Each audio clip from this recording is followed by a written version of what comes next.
Hi, and welcome to this episode of Money with Alpha. Today, I want to talk about something I've been hearing about a bit lately, and that's around the concept of money and shame and guilt. And I've got my Be Kind earrings on today. If you're listening, you can't see them, but they say be kind. And it's a message I really want to emphasize because being kind to ourselves is one of the most important things, because until we can do that, it makes it hard to show kindness and consideration for others. And I'm speaking from experience as well, because this is something I can be very hard on myself, and that sometimes comes out as hardness on others. I think I'm not entirely sure, but I'm really hoping it's not too much. But it's one of those self-reflective episodes where I've heard words that people are talking about themselves in relation to money.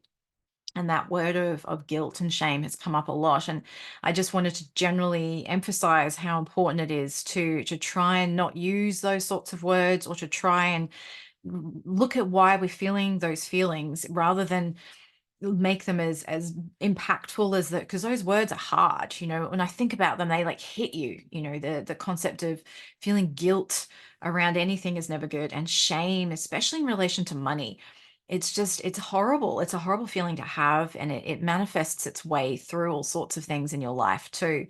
And it also then, in terms of the level of abundance you experience, is limited because you feel that kind of shame, which restricts the energy that you give out into the world, especially around money and finances. So when we think of why we feel this, quite often, if we have high standards for ourselves anyway, and then if we can't do things in the way that we want to, we think we should, and that word should is quite dangerous. Then we start to feel these other emotions, and they're not helpful. And the reason we have them also is because we don't get taught about money. If you think back to our education, it can teach you math, but even then, applying it in a way that impacts money and finances and managing money, to be honest, basic math doesn't really even come into it. So when I think of people and they say, I'm not good at math and I'm not good at money, it's like we don't actually have to be good at math to be good at money. It kind of comes a bit because there's numbers involved at some point. But in terms of the mindset behind it, it's you don't need to be good at math in order to know that you can be good at money, because then the numbers and the math will kind of just flow, and it's not even complex things that you need to be able to do either. You don't need to be doing algebra or any kind of complex formulas or anything like that. My husband kind of jokes because I do like Excel, and I have a certain level of skill when it comes to Excel because previous jobs I've been in have required it. He says, "Oh, I'm not going to be able to do pivot tables anymore." I'm like, "Well, do you need to?" it's it's a similar concept when I hear people say, "Oh, I'm not artistic." It's like, "Well, do you want to be?" No. Okay, well then that's okay. It's nothing to feel guilty about if you don't want to do something. When it comes to money, though, we can't avoid having to reach a certain level of proficiency. But that doesn't mean that we should feel guilty or shame around what we don't know, because if we've never been taught it, our schooling system certainly doesn't. And if you're a business owner, we certainly don't learn about business finances. Like, I even think back to my accounting study that I did, and it teaches you, whole like debits and credits and profit and loss and all of this, but it doesn't actually like give you the skills and the tools for how to manage like day-to-day mechanics of inflows and outflows of money in a business. And business itself is not an easy, intuitive thing. And the clarity and the figuring out and the iterations and all of this that go, like, it's such a level of ambiguity, and the learning curve is enormous. And then comes the money side and that heavy stuff that goes into our minds about, oh, we're not good at this and we should be better. And all of this, it's so unhelpful. And that's one of the things that I really, really want to emphasize is, if you don't know something about money, just ask. If you don't know who to ask, ask me. I am more than happy to answer questions that you have around things, just to get you unstuck and get you moving and move you from that place of shame and guilt to at least curiosity. And then curiosity can lead to a certain level of knowledge, which can lead to confidence, it can lead to empowerment. And you little by little will incrementally get to a point where you're actually good enough, because you don't need to be brilliant at this. You just need to be good enough at the money side to support you growing and scaling the impact and the brilliance that you have for what you do in your business. If you're helping people with wellness in whatever format that takes, health, education, whatever that you're actually doing, helping people with their mental health. That is such a crucial skill that's needed in this world. And if not understanding how to manage your finances is what's holding you back, that can be dealt with. And to sort of hold your gifts back because of that. Oh, I really would like to, to help you push through that. Because it's extremely important to be able to do the things that we love to do, especially when they help and improve other people's lives as well as our own, and being able to help your family's life as well, to improve the things that you can do. You can go on holidays together. You can do some extracurriculars for your child or your children. You can do things together as a family, and they don't have to cost a whole lot of money either.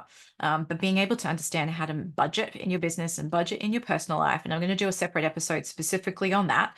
So that one will probably follow this episode in the next week. So watch out for that too, because I'll go through some specifics as well. But just from a mindset side of it and the languaging and the emotions that you're holding in your body, please breathe through them.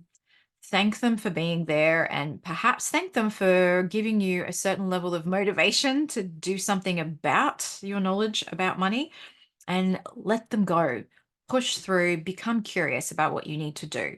It doesn't have to be hard. It's not necessarily easy. You can create simplicity. And that's the key to all of this, is you understand the tools and the fundamentals, and then you apply them in a way that works best for you, and getting over the hurdle, that mental hurdle. And you won't get it perfect the first time either. None of us do. And we won't be perfect at it 100% of the time. None of us are, including me. I'll often go through periods where I was like, oh dear, okay, that big bill's coming. I need to do a little bit extra to make sure that that's covered, because I don't want to have to dig into some of my reserves in order to cover it. So we have periods where things go up and things go down, and understanding what we need to do to navigate those is the important part. And also the language and the words that we use towards ourselves in those periods of time is really important too. And this is where it's important to have a network around you of the right people who have a view that's similar to yours and want to be able to create an impact and to live a kind, beautiful, luscious life. And they can help support you through that, and also kind of pull you out of it sometimes too, because there is a point at which we kind of get a bit stuck in our heads and our languaging. We're like, well, what do I do to get out of this? I need to reach out to this person because I know that they can help me with that. When it comes to the money side, that's what I'm here for, is to be able to help people pull them out of their dark place, to give them the tools that they can use to implement to make it a lot easier.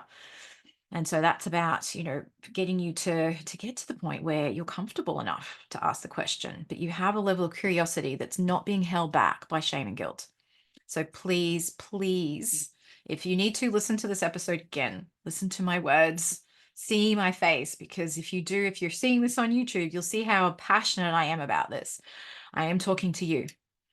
Please don't get stuck where you are.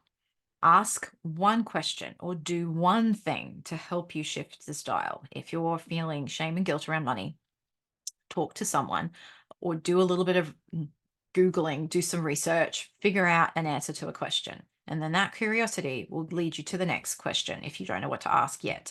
And then you can move forward and forward and forward, because it doesn't need to hold you back from everything, because getting your gifts into the world is what's the most important thing. So there's my message for the day. I hope this resonated, and if it did, please reach out and let me know. And also leave a review if you'd like to as well, and share it with somebody you think may also need to hear this, because, like I said, I've been hearing it a lot, and I have experienced it too, and I know how debilitating it can be. So let's share and celebrate our gifts and bring them more out into the world. Have a lovely day.